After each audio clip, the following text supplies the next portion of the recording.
Había un lugar en el mapa que durante 3 años casi no aparecía en los periódicos, pero que cada mañana se convertía en uno de los cielos más tensos del planeta. En el aire, dos potencias que afirmaban no estar luchando entre sí se encontraban cara a cara. Era una confrontación que oficialmente no existía, pero que dejó cientos de informes secretos, miles de maniobras registradas por radares y un silencio que duró décadas. En ese escenario nació una rivalidad que cambiaría para siempre la historia de la aviación: la lucha entre el MiG-15 soviético y el F-86 Sabre estadounidense. La historia suele contar que la Guerra de Corea fue un conflicto entre el sur y el norte, apoyados por sus respectivos aliados. Pero en cuanto los primeros MiG-15 aparecieron en el cielo, quedó claro que detrás de esos pilotos había mucho más que una fuerza local. El diseño del avión, la forma en que subía con rapidez, la precisión de sus cañones, nada de eso coincidía con los perfiles norcoreanos o chinos de la época. Los mandos estadounidenses sospecharon la verdad casi desde el primer enfrentamiento. Al otro lado de la cabina se encontraban pilotos formados en la Unión Soviética, operando bajo identidades falsas, con órdenes contundentes y un protocolo férreo que impedía admitir su presencia. Al otro lado, en las bases soviéticas situadas en territorio chino, se instaló una disciplina estricta. Los pilotos recibían instrucciones que no se podían cuestionar. No podían hablar en su idioma durante las operaciones. No podían perseguir a un enemigo más allá de ciertas líneas. No podían ser capturados bajo ninguna circunstancia. Cada operación tenía que parecer parte de un esfuerzo puramente chino, aunque todos sabían que la realidad era muy distinta. Los informes internos describen la tensión constante. Cada vuelo era una mezcla de habilidad, cálculo y una sensación permanente de estar participando en una guerra que oficialmente no era suya. Mientras tanto, los estadounidenses se enfrentaban a una situación inesperada. Su F-80, un caza temprano de reacción, no podía competir con el MiG-15 en altura ni en velocidad ascensional. Los pilotos describían cómo el nuevo avión enemigo se elevaba casi como si no tuviera límite. El desequilibrio inicial fue tan evidente que la llegada del F-86 Sabre se volvió urgente. El Sabre no solo equilibró la pelea, la transformó en una serie de duelos que marcaron un antes y un después en la aviación moderna. El cielo de Corea se convirtió entonces en un laboratorio en tiempo real. Cada maniobra quedaba registrada, cada giro inesperado obligaba a replantear tácticas que venían de la Segunda Guerra Mundial. Cada combate mostraba que la aviación a reacción era un territorio nuevo y aún incompleto. La guerra terrestre seguía su propio curso, pero arriba, a varios kilómetros de altura, se libraba otra contienda.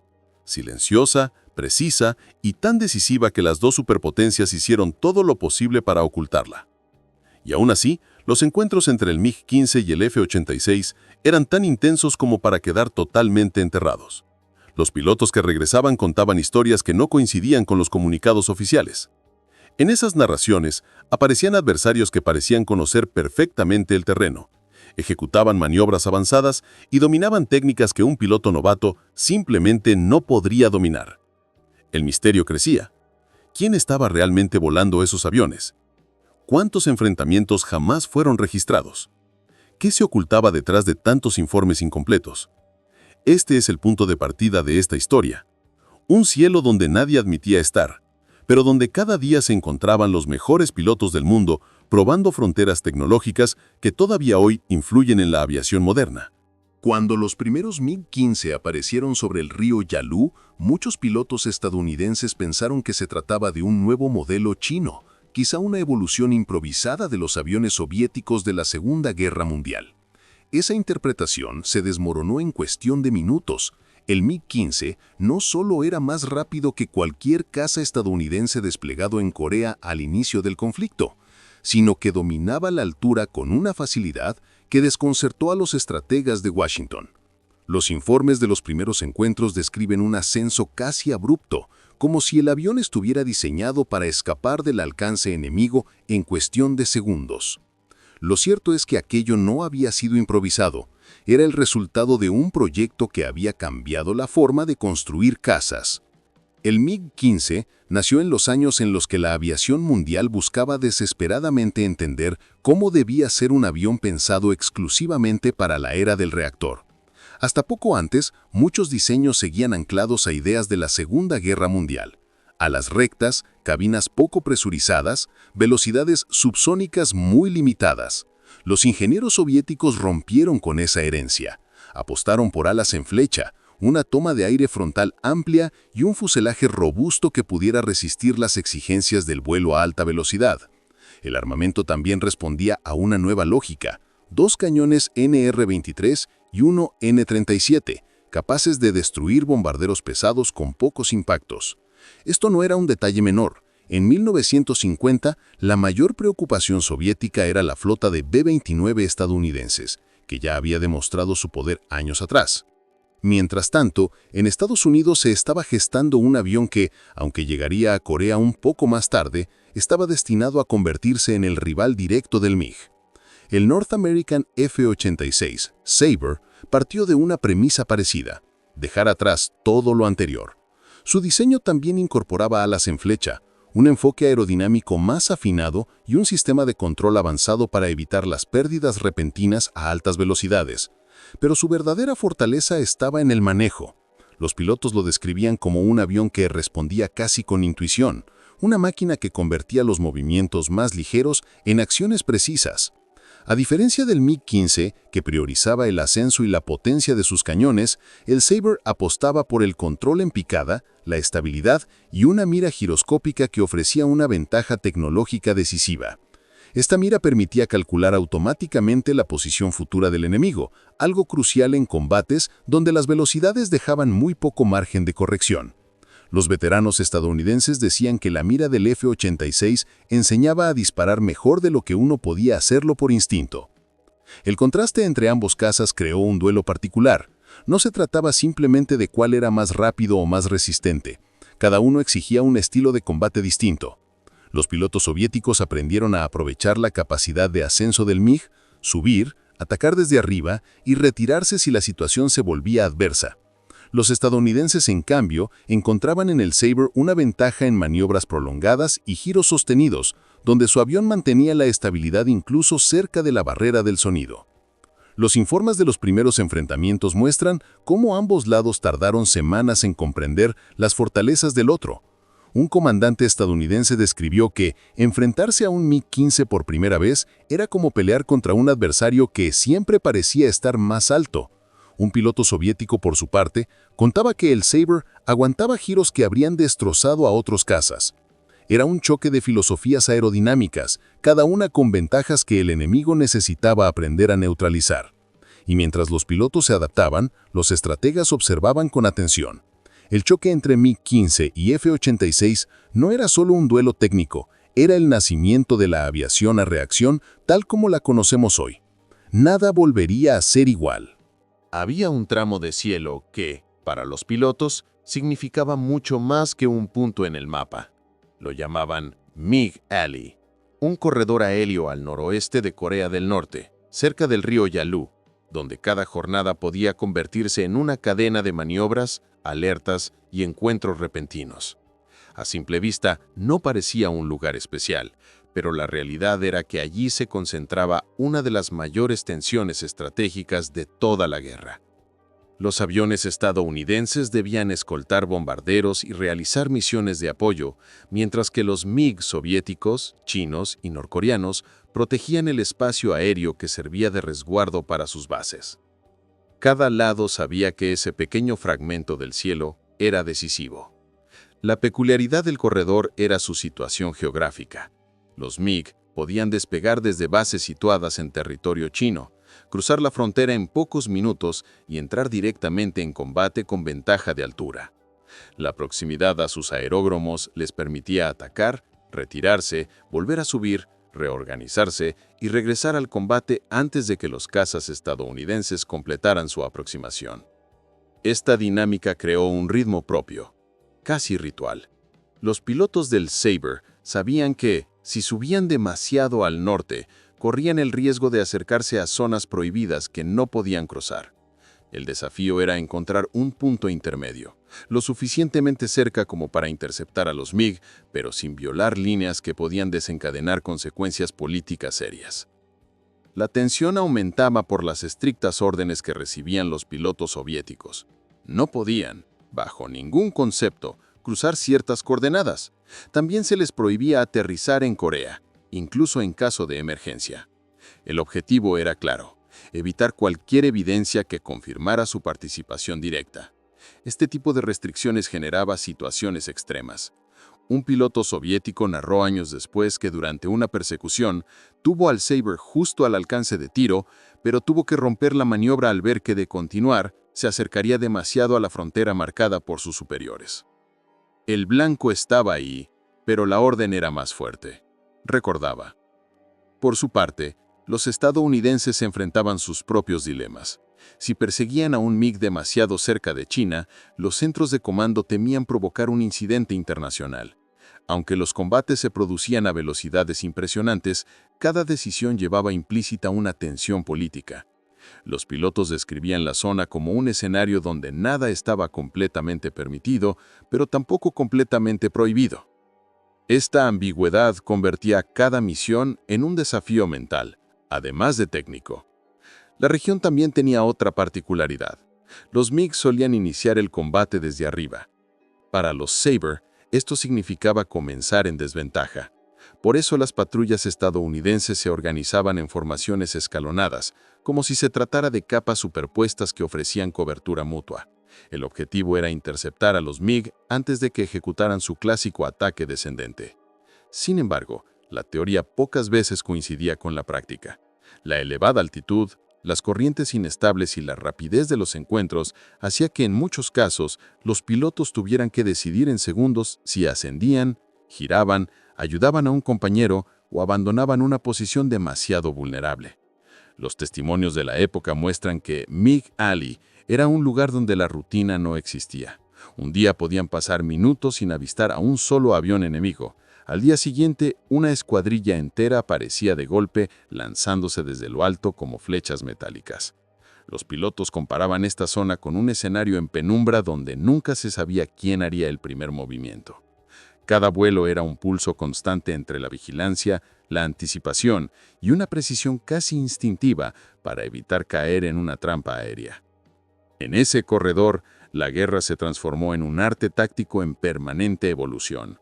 Allí nacieron maniobras nuevas, se descartaron otras y se descubrieron patrones que ningún manual había previsto. Lo que sucedía en MiG Alley no solo decidía quién dominaba el aire ese día, influía en cómo se diseñarían futuros aviones y en cómo se entrenarían generaciones de pilotos. En medio de la tensión constante de MiG Alley, surgieron figuras que con el tiempo se convirtieron en leyendas, aunque durante décadas sus nombres permanecieron en secreto.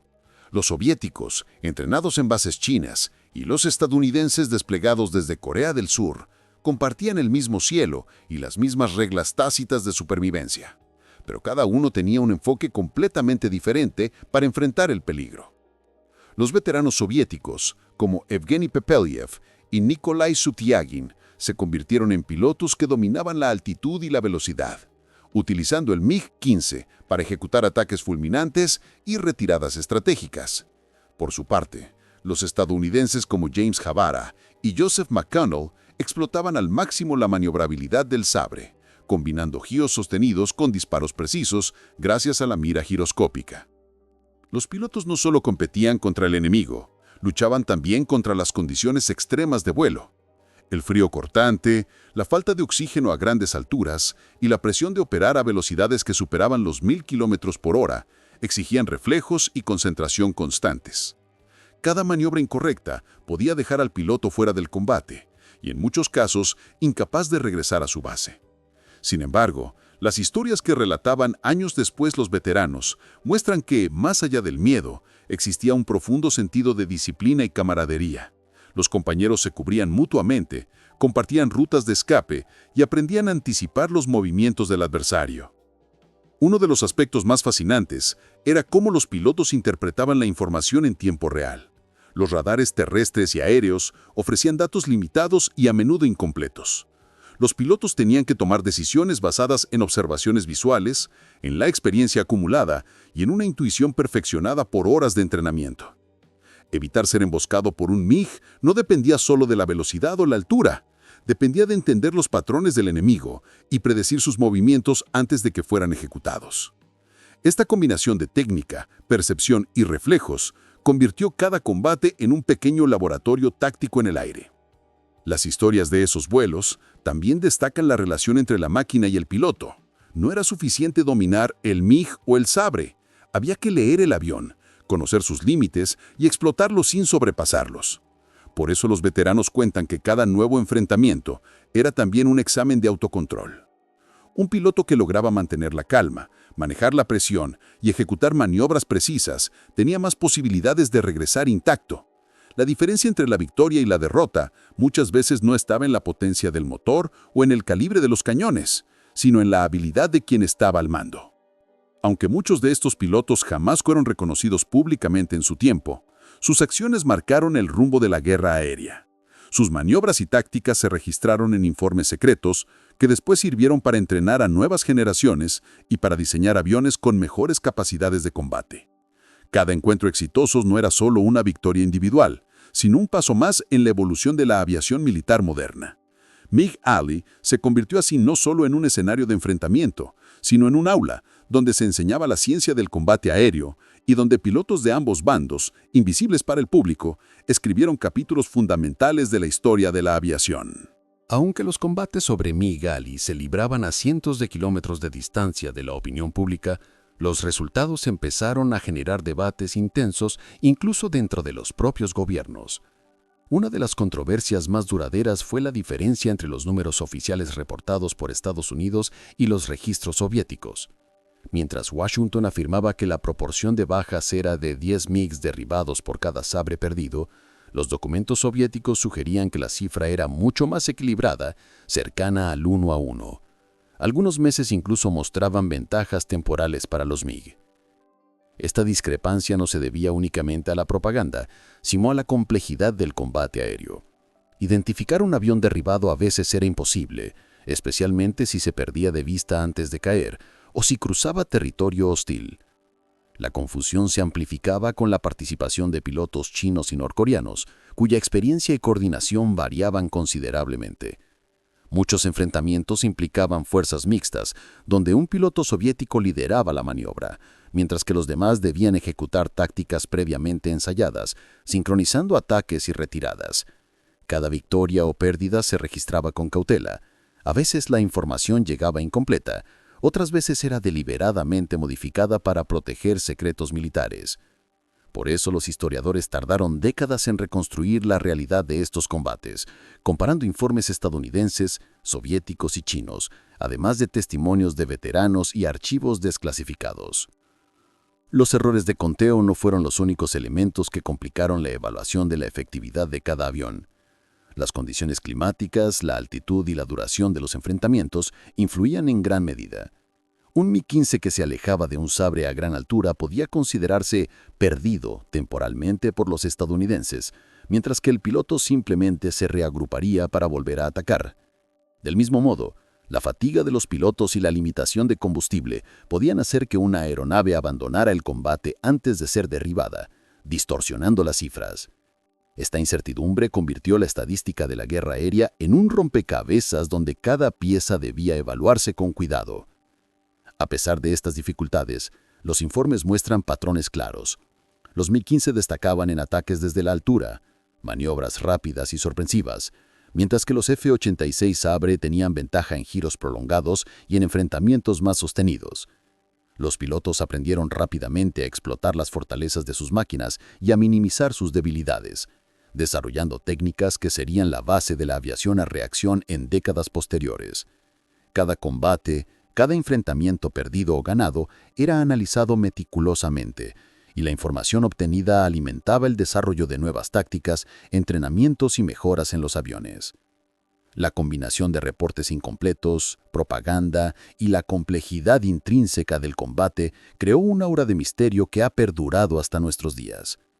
Muchos aún se preguntan, ¿cuántos MiG realmente fueron derribados? ¿Cuántos Sabre desaparecieron sin registros claros? La respuesta exacta puede que nunca se conozca, pero lo que sí queda claro es que más allá de las cifras, cada enfrentamiento enseñó lecciones cruciales. El análisis de estos combates permitió redefinir la estrategia aérea y sentó las bases para la forma en que los pilotos interactúan con la tecnología, el terreno y entre ellos mismos en situaciones de alto riesgo. En este contexto, MiG-Ali se convirtió en un laboratorio de aprendizaje constante. La guerra aérea dejó de ser solo un enfrentamiento de potencia, se transformó en un proceso de observación, ajuste y anticipación, donde cada victoria y cada error servían para perfeccionar tácticas que definirían el futuro de la aviación militar. Con el paso de los años, MiG-Ali dejó de ser un secreto y los documentos desclasificados revelaron el alcance real de lo que sucedió en ese tramo de cielo. Los enfrentamientos entre MiG-15 y F-86 Sabre no fueron solo duelos de velocidad y maniobrabilidad. Se convirtieron en un laboratorio estratégico donde se probaban tácticas, tecnología y coordinación humana en condiciones extremas. Las lecciones aprendidas allí influyeron directamente en el diseño de futuros cazas, la preparación de pilotos y la planificación de operaciones aéreas en todo el mundo. El impacto de esos combates se refleja en cómo se entrenan hoy los pilotos de reacción. Los instructores analizan maniobras, ataques desde la altura, cambios bruscos de dirección y estrategias de retirada, todas derivadas de las experiencias recopiladas durante la Guerra de Corea. Además, la combinación de misiones estratégicas y tácticas de combate permitió mejorar los sistemas de radares, las comunicaciones y los sistemas de puntería, muchos de los cuales evolucionaron directamente de los aprendizajes en MiG-Ali. La guerra, en ese sentido, funcionó como un acelerador de innovación tecnológica en la aviación. Al mismo tiempo, los veteranos de ambos bandos compartieron, décadas después, historias que revelan la complejidad humana detrás de los enfrentamientos. Se habla de respeto mutuo, de reconocer la habilidad del adversario, de maniobras que demostraban un dominio del aire que iba más allá de la máquina. Cada piloto debía comprender no solo su avión, sino también al enemigo, el terreno y los factores externos que podían alterar el curso de la batalla. Esa combinación de técnica, estrategia y observación convirtió a MiG-Ali en un espacio de aprendizaje constante y en un referente histórico para la aviación moderna. Aunque los números exactos de bajas y victorias siguen siendo motivo de debate, lo que nadie cuestiona es que estos combates redefinieron la forma de concebir la guerra aérea. Los F-86 y los MiG-15 mostraron que la superioridad no dependía únicamente de la potencia del motor o del armamento, sino de cómo el piloto utilizaba la máquina y se adaptaba a situaciones imprevistas. Cada enfrentamiento dejó enseñanzas que se incorporaron en los entrenamientos, el desarrollo de nuevos aviones y la manera de planificar misiones complejas en conflictos posteriores. Hoy, mirar atrás a MiG-Ali es observar un punto de inflexión en la historia de la aviación. Allí, la experiencia acumulada, los errores, las improvisaciones y los aciertos definieron un modelo de combate aéreo que todavía influye en la formación de pilotos y en el diseño de cazas modernos. La historia de esos años demuestra que la aviación no es solo tecnología, sino inteligencia, habilidad y adaptación. Los cielos de Corea fueron, por un tiempo, la frontera donde estas cualidades se pusieron a prueba, dejando un legado que aún hoy se estudia y admira décadas después. Finalmente, MiG-Ali nos recuerda que la guerra aérea no es solo confrontación, sino aprendizaje continuo. Cada maniobra, cada estrategia y cada decisión formaron parte de un proceso que transformó la manera de volar y pelear, estableciendo las bases de la aviación moderna y dejando un legado imborrable que sigue siendo estudiado y admirado décadas después.